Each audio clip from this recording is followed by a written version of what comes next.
Hi everyone, Murali Sharma this side. I hope आप सभी लोग मस्त होंगे, स्वस्थ होंगे।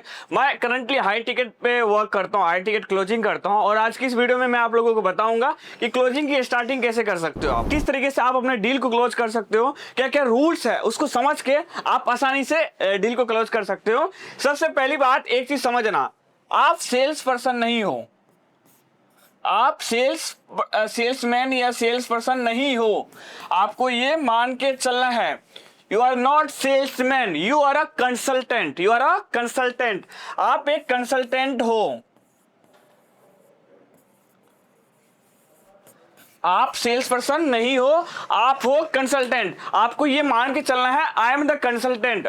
और इसके लिए आपको क्या करना है, अब मैं आपको एक चीज बता रहा हूं। कोई सेल्स पर्सन क्या होता है, वो कुछ किसी को बेच रहा होता है ना, तो वो बोलते हैं सर ले लीजिए ना, ये ऑफर है, ऐसा हो जाएगा, ये हो जाएगा, वो हो जाएगा। डील क्लोज नहीं होती, रेयर द चांस में डील क्लोज होती है, बट उसका एफर्ट लॉस होता है। तो आप अपने एफर्ट को स्मूथली बना के कैसे क्लोजिंग करोगे, as a consultant. As a consultant अगर आपको बढ़िया तरीके से डील को क्लोज करना है तो आपको एक चीज पे फोकस करना पड़ेगा, दैट इज हेल्पिंग।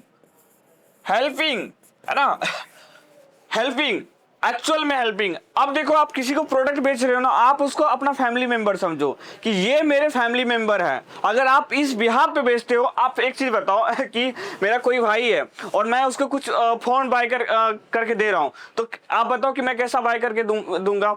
हमेशा उसको सही प्राइस में दूंगा, अच्छा क्वालिटी का दूंगा। तो आपको एक अंदर से चीज रखना है कि जो भी चीजें है मैं उसको अगर दूंगा तो अच्छा दूंगा, है ना।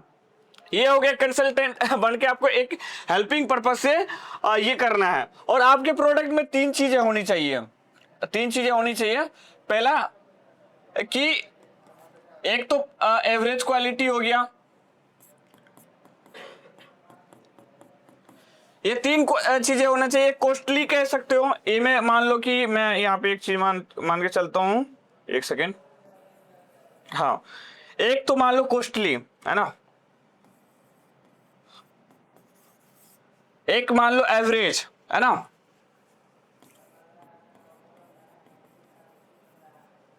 और एक होता है चीफ। अब मैं आपसे पूछना चाह रहा हूं, पैसा प्रॉफिट आपके किस में ज्यादा होने वाला है।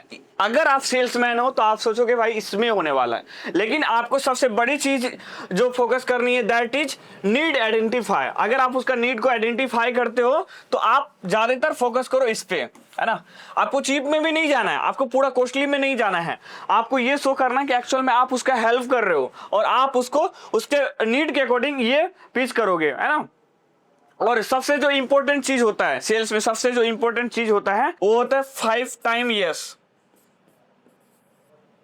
अब मैं यहां पे थोड़ा सा ये बता देता हूं, कोई बंदा है यहां पे, आपने उसको एकदम एक राइट सॉल्यूशन देने का कोशिश करा कि जो भी दूंगा मैं इसको बढ़िया दूंगा और एक सही प्राइस में दूंगा, ठीक है। उसके बाद जो है उसको 5 टाइम यस बुलवाना है। जब आप किसी से बात कर रहे होते हो, चाहे आप अपनी गर्लफ्रेंड से बात कर रहे हो, चाहे आप किसी से भी बात कर रहे हो, उसमें आप एक चीज नोटिस करना कि जब आप उनसे बात कर रहे हो तो आप उनसे पूछना कि अभी जो है कि ये काम करने वाले हो, 12th का एग्जाम देने वाले हो, यस। अगर वो सच में देने वाला है तो आप ऐसे क्वेश्चन पूछना जहां पे पॉसिबिलिटी ये है कि उस क्वेश्चन में यस आए, है ना। आज तुम इस इतने टाइम में घर जाने वाले हो, है ना। छोटे छोटे बात से यस बुलवाना है, वहां से अच्छा ये प्रोडक्ट आपके लिए सच में फिट हो सकती है, वो कहेगा यस, है ना। ये जो प्रोडक्ट का ये क्वालिटी है, ये एक्चुअल में आपका हेल्प कर सकती है, यस। ऐसे आपको 4 से 5 बार यस बुलवाना है अपने क्लाइंट से, अपने प्रोस्पेक्ट से। अगर आप अपने क्लाइंट और प्रोस्पेक्ट से 4 से 5 बार यस बुलवा लिए तो पॉसिबिलिटी होती है एंड में एक क्वेश्चन कि आप ये प्रोडक्ट खरीदना चाहते हैं, तो वो बोलेगा यस। और दिस इज द साइकोलॉजी, ये ह्यूमन साइकोलॉजी है और आप इस पे वर्क करते हो तो this is totally great thing कि आपका सेल क्लोज हो जाएगा। लेकिन आपको इसको कंसिस्टेंट बेसिस पे करना पड़ेगा। लेकिन एक बात हमेशा समझ के रखना है आपको, अगर आप 10 लोगों से बात करो तो जरूरी नहीं कि वो 10 क्लोज हो जाए, कम क्लोज होंगे लेकिन धीरे धीरे होंगे। लेकिन आपका जो एक रूल है दैट इज 5 टाइम यस, वो करवाना है। बाकी ऐसे वीडियोज के लिए आप इस चैनल को सब्सक्राइब कर सकते हो। बाकी मिलते हैं नेक्स्ट वीडियो में।